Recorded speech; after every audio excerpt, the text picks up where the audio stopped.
નમસ્કાર મારા વહાલા વિદ્યાર્થી મિત્રો, મારું નામ છે જયેશ રાઠવા અને તમે જોઈ રહ્યા છો નચિકેત સ્ટડી. આપણે શીખી રહ્યા છીએ ધોરણ 9નું 2025માં આવનારી દ્વિતીય પરીક્ષા માટેનું એસાઇનમેન્ટનું સોલ્યુશન, જેમાં મિત્રો આપણે સેક્શન ઈ સોલ્વ કરી રહ્યા છીએ અને સેક્શન ઈમાં આપણે પેરેગ્રાફ રાઇટિંગ એટલે કે એસે રાઇટિંગને આપણે અત્યારે સોલ્વ કરીએ છીએ. આપણે મિત્રો ગયા વિડીયોની અંદર તમારા 1, 2 અને 3 નંબરના જે એસે જે તમને અસાઇનમેન્ટની અંદર આપેલા છે, my favourite festival, my favourite leader અને માય ગુજરાત, એ ત્રણે ત્રણ ટોપિકના એસે તમને મિત્રો ખૂબ જ ઇઝી મેથડમાં, ખૂબ જ જોરદાર શબ્દમાં અને તમને મિત્રો ઇઝીલી યાદ રહી જાય. તમને માત્ર ધોરણ 9માં નહીં પણ તમને ધોરણ 10, 11 કે 12 કે તમે જિંદગીમાં જ્યારે પણ આ નિબંધ લખો ને તો તમને મિત્રો મજા પડી જાય એવો નિબંધ તમને ગયા વિડીયોમાં શીખવાડેલા છે. એવા ને એવા ફરીથી આપણે નિબંધ લઈને આવી ચૂક્યા છે, જેમાં આજના વિડીયોમાં આપણે ધ રેની સિઝન, ત્યાર પછી હોલી અને ત્યાર પછી a visit to a garden, આ ત્રણ નિબંધોને આપણે, ત્રણ એસેને આપણે આ વિડીયોમાં સોલ્વ કરવાના છે, સમજવાના છે. ચાલો, હું તમને મિત્રો નિબંધ શીખવાડીશ પણ ખરો અને એના તમને અર્થ શું છે એ પણ તમને શીખવતો જઈશ. તમને શબ્દ પણ આવડતો જશે અને તમને નિબંધ પણ મોડે થતો જશે. ચાલો, સૌથી પહેલો એટલે કે ચોથા નંબરનો નિબંધ છે આપણો ધ રેની સિઝન એટલે કે વર્ષા ઋતુનો નિબંધ. આપણે બધી બહુ વાર લખ્યો છે ગુજરાતીમાં, બરાબર છે ને, કે ભાઈ વરસાદમાં આવી રીતે વર્ષા ઋતુમાં મોરનો અવાજ આવે છે, કીચડ થઈ જાય છે, પૂર આવે છે, આ બધું આપણને ખબર જ છે. લોકો છત્રી લઈને જાય છે, રેનકોટ પહેરે છે, તો એ બધી વસ્તુ મિત્રો આપણે લખવાની છે માત્ર ને માત્ર ઇંગ્લિશમાં, બીજું વધારે કંઈ નથી, બરાબર છે ને. ચાલો, તો કેવી રીતે આપણે લખવાનું છે? તો સૌથી પહેલું વાક્ય, જો તમે પેલું પેરેગ્રાફ વાંચીએ આપણે, તો the rainy season is one of the most important and eagerly awaited season of the year. આખા વર્ષની અંદર આપણે ઘણા બધા લોકો એવા છે કે જેમને વર્ષા ઋતુ ખૂબ જ ગમતી હોય છે, એટલે વધારે વેટ કરાવનારી સિઝન છે, બરાબર ને, કે બધાને રાહ જોતા હોય છે અને ખૂબ જ ઇમ્પોર્ટન્ટ ઋતુ છે. It usually begin in late June, જૂનના અંતમાં શરૂઆત થાય છે, and last until mid September, સપ્ટેમ્બરના મિડ સમય સુધીમાં, બરાબર છે, એ વર્ષા ઋતુ પતી જાય છે. ડ્યુરિંગ ધીસ સિઝન, આ સિઝન દરમિયાન, the sky is often covered with dark cloud, આ સિઝનની અંદર એટલે કે વર્ષા ઋતુની અંદર જે આકાશ છે ને એ કાળા વાદળોથી ઢંકાયેલું રહે છે. કવર્ડ વિથ ડાર્ક ક્લાઉડ્સ મતલબ કે કાળા વાદળથી ઢંકાયેલું રહે છે. This clouds bring rain along with thunder, બરાબર છે ને, વાવાઝોડા સાથે વરસાદ લાવવાનું કામ કરે છે આ કાળા કાળા વાદળો. થંડર એટલે જે પવન આવે, જોરથી પવન આવે છે એ. એન્ડ ફ્લેશિસ ઓફ લાઇટનિંગ એટલે કે જે વીજળીનો ચમકારો થાય છે, which are common site during this time, આવા સમયમાં આ બધું જે કાળા વાદળો છે, બરાબર છે, વરસાદ છે, પછી ઠંડર છે, બરાબર, આ બધું આપણને જોવા મળે છે. ત્યાર પછીનો પેરેગ્રાફ શું આવશે? તો કે people use umbrellas, raincoats and waterproof shoes. આવા સમય એટલે કે વર્ષા ઋતુના સમયમાં લોકો અમ્બ્રેલા, રેનકોટ અને વોટરપ્રૂફ હોય ને એવા શૂઝ વાપરે છે કે પાણીમાં ન ભીના થાય, ચામડાની વસ્તુઓ નથી વાપરતા. To protect themself from the rain, વરસાદથી બચવા માટે. However the roads often get flooded, road આખા પાણીથી ભરાયેલા હોય છે. Making it difficult for vehicles and pedestrian, બરાબર છે, કે જે રાહદારીઓ છે, ચાલવાવાળા લોકો જે છે, ગાડીવાળા જે લોકો છે, બાઇકવાળા, કારવાળા, બધાને તકલીફ પડે છે. To move around small streams and reverse overflow, જે ઝરણા છે, સ્ટ્રીમ એટલે ઝરણા, રિવર એટલે નદીઓ, ઝરણા અને નદીઓ જે છે ઓવરફ્લો થઈ જાય છે, ભરાઈ જાય છે.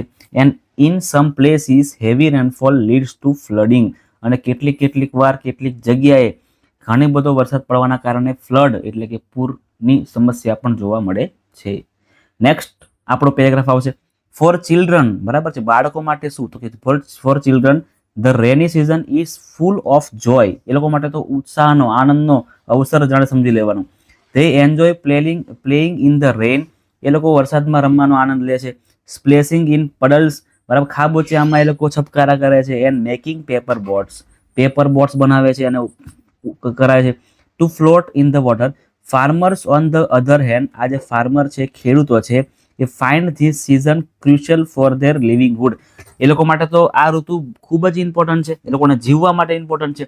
The rain helps them so seeds એટલે બીજને ઉગવા માટે, એને ગ્રો થવા માટે, બરાબર છે ને, આ સારામાં સારી ખેતી કરવા માટે આ જે સિઝન છે ને એમને ખૂબ જ હેલ્પફુલ થાય છે, એટલે કે રેન જે છે એમને ખૂબ જ હેલ્પફુલ થાય છે. એના પછી નેક્સ્ટ આવશે આપણો પેરેગ્રાફ કે nature transform beautifully during the rainy season. જ્યારે વરસાદ પડે છે ત્યારે આપણી આસપાસ બધું લીલોછમ બધું છવાઈ જાય છે. ટ્રીસ ટર્ન લસ ગ્રીન, એકદમ ડાર્ક ગ્રીન કલરમાં, લીલા કલરમાં જે ઝાડવા છે એના પાંદડા આવી જાય છે. Field look like vibrant carpet, જાણે એકદમ આખી એક ચાદર ના બિછાવી હોય આપણે ગ્રીન કલરની, તો એ ટાઈપનું કાર્પેટ ટાઈપ દેખાય છે આપણને ખેતરો. And the entire environment feels refresh and rejuvenated, એટલે કે રિફ્રેશ એટલે કે આખું નવું તાજગી ભર્યું અને જાણે નવું જ બનતું હોય, નવું જ અત્યારે ક્રિએટ થયું હોય એવી રીતે આપણને આખું જ એન્વાયરમેન્ટ, આખું પર્યાવરણ આપણને દેખાય છે. The season is a source of life and happiness four everyone. આ જે સિઝન છે ને એ લોકોની લાઈફ માટે આખું એક હેપીનેસ અને એ બધા માટે એક ખુશીઓનો તો એક અવસર છે. While the rainy season bring relief and beauty, બરાબર છે. આપણે જાણીએ છીએ કે રેની સિઝન જે છે, વર્ષા ઋતુ જે છે એ આપણને મતલબ આપણને સુંદરતા આપણને આપે છે, પર્યાવરણની સુંદરતા આપે છે, આપણને રિલેક્સ ફીલ કરાવે છે. It also remind us to take care of our surrounding and use resources wisely. આ જે બધું પાણી પડે છે, આ જે થાય છે, તો એ બધાને અત્યારે બચાવવાની પણ આપણી એટલી જ ફરજ છે, આપણે બચાવવું પણ જોઈએ. It is a season that teach us the value of water. પાણીની શું વેલ્યુ છે એ પણ આપણે જાણવી જોઈએ. એટલા માટે વોટર હાર્વેસ્ટિંગ કરવામાં આવે છે કેટલીક જગ્યાએ. And the importance of living in harmony with nature, કે ભાઈ નેચર જોડે આપણે કેવી રીતે હાર્મની, એટલે કે આપણે તાલબદ્ધ થઈને આપણે કેવી રીતે જીવી શકીએ છીએ આ પર્યાવરણની સાથે, તો એ પણ આપણને આ સિઝન શીખવાડે છે. ક્લિયર છે મિત્રો? થોડોક મોટો નિબંધ છે, મને પણ ખબર છે, પણ તમને આમાંથી જેટલા પણ કંઈ પોઈન્ટ યાદ રહેતા હોય ને એ તમે આમાંથી કરી શકો છો, તમે વાંચી શકો છો, બરાબર છે. ચાલો, એના પછીનો નિબંધ આપણે જોઈએ છે, એસે જોઈએ છે આપણે હોલી, બરાબર છે. હોલી તહેવાર. Holi is one of the most vibrant and Joyce festival celebrated in India and many part of the world. ખાલી ઇન્ડિયામાં નહીં પણ ઘણા બધા વર્લ્ડના જે પણ કન્ટ્રી છે, આ બધી કન્ટ્રીઓની અંદર હોલી છે ને એ વાઇબ્રન્ટ અને ખૂબ જ ઉત્સાહપૂર્ણ ઉજવવામાં આવે છે. અને એનું નામ શું છે? Known as the festival of colour, બરાબર છે. આપણે ખાલી હોલી કહીએ છીએ, બાકી બીજી જગ્યાએ એને ફેસ્ટિવલ ઓફ કલર્સ પણ કહેવામાં આવે છે. Holi is a time for unity, એકતા માટેનું, પ્રેમ માટે, અને સેલિબ્રેશન ઓફ લાઈફ, જીવન જીવવાની આપણને એક ઢબ શીખવે છે. Holi is celebrated on the full moon day. Full moon day એટલે પૂનમના દિવસે હોળીનો તહેવાર ઉજવવામાં આવે છે. The Hindu month of Falgun, ફાગણ મહિનામાં, હિન્દુ મંથ જે છે ને આપણો જે ગુજરાતી મંથ છે ફાગણ, તો ફાગણમાં ઉજવવામાં આવે છે અને ફાલ્ગુન કહેવામાં આવે છે. વિચ યુઝવલી ફોલ્સ ઇન માર્ચના સમયગાળામાં આવતું હોય છે આ ફાગુન મહિનો. It marks the arrival of spring, વસંત ઋતુના વધામણા થાય છે, બરાબર છે. And the end of winter, શિયાળો જ્યારે પતે છે ત્યારે વસંત ઋતુની શરૂઆત થાય છે અને ત્યારે હોળી તહેવાર આવે છે. The festival has deep culture and religious significance symbolising the triumph of good over evil, બરાબર. શત્રુઓ સામે જે વિજય પ્રાપ્ત કરીએ છીએ એ વિજય માટે એનું એક સિમ્બોલાઇઝિંગ કરે છે, એ સિગ્નિફિકન્સ છે, આપણું કલ્ચર છે, આપણું જે ધાર્મિક પરંપરા છે, એ બધી હોળીમાં આપણે ઉજવીએ છીએ.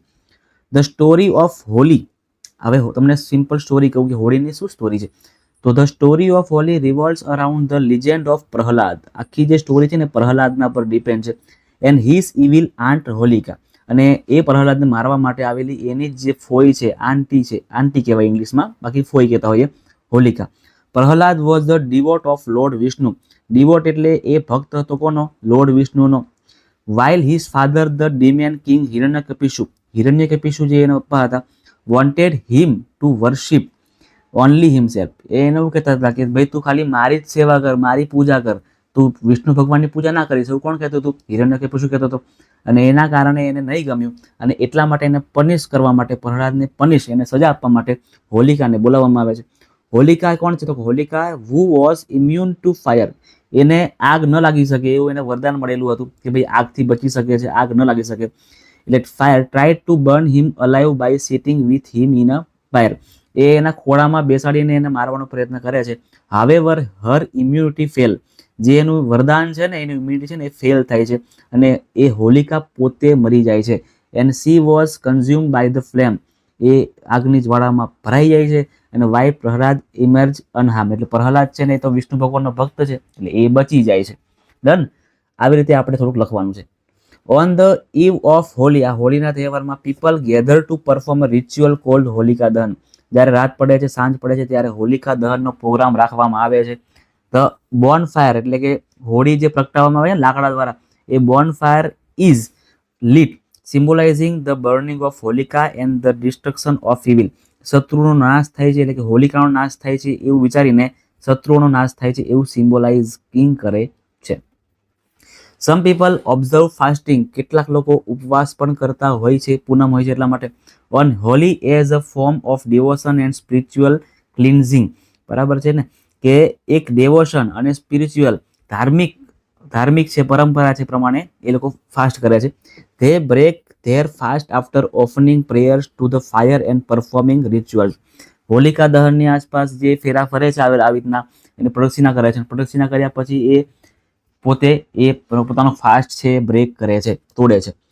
Holi is not just a festival of colour, ખાલી એક કલરનો તહેવાર નથી, રંગનો તહેવાર નથી, but also celebration of love, harmony and spirit of togetherness, બધા ભેગા રહેવાની, બરાબર છે ને, એની એક પ્રકારની સ્પિરિટ છે.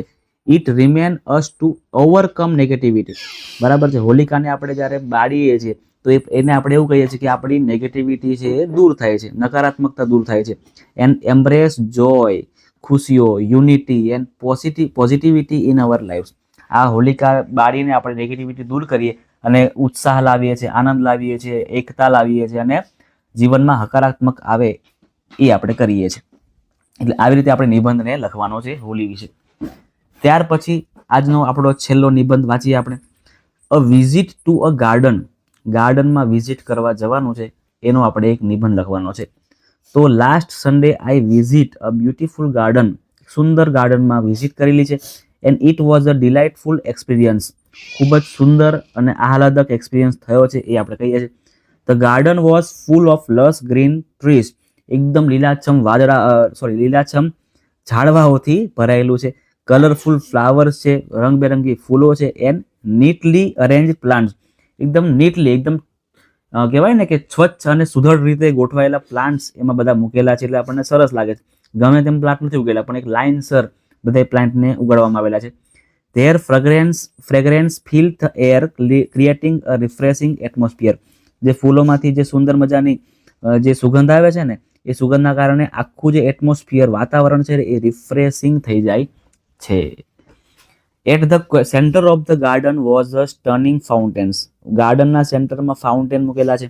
ફાઉન્ટેન એટલે આપણે કહીએ ને કે ફુવારા, પાણીના ફુવારા મૂકેલા છે. With water sparkling under the sunlight, બરાબર છે કે ભાઈ ફુવારામાંથી પાણી પડે છે ત્યારે સૂર્યના પ્રકાશમાં એ જે પાણીના જે બૂંદ છે ને એ ચમકે છે. સ્પાર્કલિંગ એટલે ચમકવું. Bird set on the trees, જે પંખીઓ છે એ ઝાડ પર બેઠા છે. Creeping melodious making the surroundings lively, એ લોકો જે પ્રકારે ગીત ગાવે છે, ગીત એટલે અવાજ કરે છે પણ એમનો જે અવાજ છે ને આપણને ગીત જેવો દેખાય છે, એકદમ મેલોડી જેવો ગીત લાગે છે આપણને અને સરાઉન્ડને એકદમ ખુશ કરી દે છે. I also noticed vibrant butterfly, ઘણી બધી એવી પતંગિયાઓ આપણે ત્યાં જોઈએ છે તો એની વાત કરેલી છે. ફ્લટરિંગ અરાઉન્ડ ધ ફ્લાવર્સ, એ ફૂલની આસપાસ એ ત્યાં ફર્યા કરે છે. Adding to the gardens charm, અને એના કારણે આખો જે ગાર્ડનનો જે ચાર્મ છે ને એ આના કારણે જળવાઈ રહે છે. આના પછીનો પેરેગ્રાફ આવશે. ચિલ્ડ્રન વેર પ્લેઇંગ જોયફુલી, એ લોકોને તો બહુ જ ગમતું હોય છે ગાર્ડનમાં ફરવાનું, રમવાનું. એટલે ચિલ્ડ્રન છે એ ખૂબ જ મજાથી ત્યાં ફરી રહ્યા છે, સ્લાઇડ કરી રહ્યા છે, સ્લાઇડ અને સ્વિંગ કરી રહ્યા છે. While some run around laughing and shouting, કેટલાક લોકો દોડી રહ્યા છે, કેટલાક બાળકો હસી રહ્યા છે, કેટલાક બાળકો બૂમ પાડી રહ્યા છે. People set on the soft loans, જે મોટા માણસો બેઠા છે, બરાબર છે, જે એ ઘાસ પર બેઠા છે, બેન્ચ પર બેઠા છે અને રિલેક્સ થઈ રહ્યા છે. Relaxing and enjoying the peaceful ambience, આસપાસના એકદમ આસપાસના જે કહેવાય ને કે શાંત વાતાવરણમાં પોતે એ રિલેક્સ થઈ રહ્યા છે. Near the entrance a balloon man, entrance એટલે જે આગળનો ગેટ છે તો એન્ટ્રન્સમાં બલૂન મેન જે છે એ વોઝ સેલિંગ કલરફુલ બલૂન વેચે છે. એન્ડ આઈસ્ક્રીમ સેલર સર્વ ટ્રીટ્સ ટુ એક્સાઇટેડ ચિલ્ડ્રન, જે આઈસ્ક્રીમ વાળો જે માણસ છે ને એવી રીતે ટ્રીટ કરે છે, એવી રીતે આઈસ્ક્રીમ આપે છે કે છોકરાઓ ખૂબ જ એક્સાઇટેડ થઈ જાય છે. The visit to the garden was refreshing and field with happiness, living me with beautiful memories. આપણી ખૂબ જ સુંદર મેમરી સાથે આપણે ત્યાં ગાર્ડનમાં ફરવા માટે જઈએ છીએ, તો એ આખો એક્સપિરિયન્સ આપણને આ નિબંધમાં કરવામાં આવેલો છે. તમે મિત્રો તમારી રીતે પણ લખી શકો છો કેટલાક વાક્ય, પણ મેં મારી રીતે ટ્રાય કરેલું છે કે તમને ખૂબ જ ઇઝીમાં ઇઝી મેથડથી અને તમને યાદ પણ રહી જાય.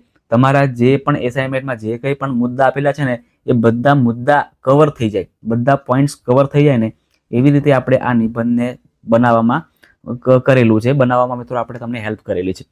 તો ખાસ મિત્રો, જો તમને આ વિડીયો ગમ્યો હોય ને તો વિડીયોને લાઈક કરી દેજો, તમારા મિત્રો સુધી ખાસમ ખાસ શેર કરજો. બરાબર છે ને, કે એ બધા વિદ્યાર્થીઓને બીજી કોઈ જગ્યાએ ફાફા ના મારવા પડે, ડાયરેક્ટ એક જ વિડીયો જોઈએ એટલે બધા નિબંધો એમને ઇઝીલી મળી શકે. આપણે મિત્રો 1 થી લઈને 6 નિબંધને પૂરા કરાવી નાખ્યા 2 વિડીયોની અંદર. નેક્સ્ટ વિડીયોમાં આપણે 7, 8 અને 9 આ 3 નિબંધ, આ 3 એસેને આપણે જોવાના છે. તો મિત્રો આ 3 નિબંધ તમારે એકવાર તમારી નોટબુકમાં લખી દેવાના છે, જેથી તમારે એક્ઝામ વખતે ફરીથી વિડીયો ના જોવો પડે અને તમે ઇઝીલી એમાંથી રિવિઝન પણ કરી શકો.